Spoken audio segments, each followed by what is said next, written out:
भैया हम गीतकार शक्ति सूर्या आप सब भोजपुरी श्रोतागण के प्रणाम करतनी। हम फिर एक बार आप लोग खातिर एगो देवी गीत लेके आइल बानी जवना के ट्रैक बा दोस्ती एल्बम के।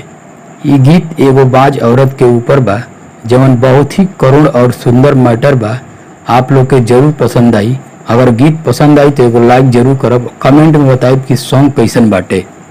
तो चली ज़्यादा समय न लेते हुए एक पहला मुखड़ा शुरू करते जा। तो मुखड़ा कुछ ए प्रकार के बा।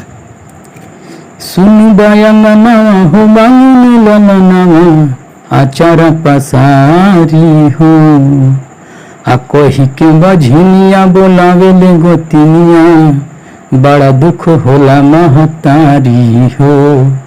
कोही के बझनिया बोलावे ले गोतिनिया बड़ा दुख होला महतारी हो। तो ही रहा मुखड़ा एकर। मुखड़ा कैसन बाटे कमेंट में जरूर बताई। चलिए एक पहला अंतरा सुनाओ तनी जा। मुहवा से न बोले लन बोलम कौन गलती कैले बानी हम फिर पानी माई हो नजरिया दूर कोर दुख के बदरिया हसत जनन तन मारला देवरा आमदनी गारी हो।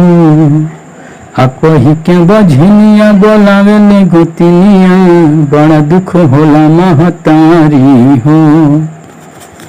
तो ये रहा पहला अंतरा। चलिए का दूसरा अंतरा सुनाओ तनी। अचरा में दे दो गो फूल माई विनती करनो कबो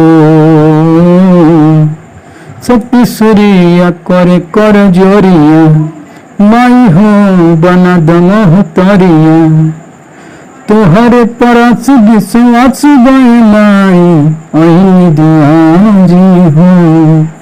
आ कोही के बझनिया बोलावे ले गोतिनिया बड़ा दुख होला महतारी हो। तो इस सॉन्ग कैसा लागल आप लोगों को कमेंट में जरूर बताइए। चलिए मिलते हैं जो नेक्स्ट वीडियो में, तब तक खातिर बहुत बहुत धन्यवाद।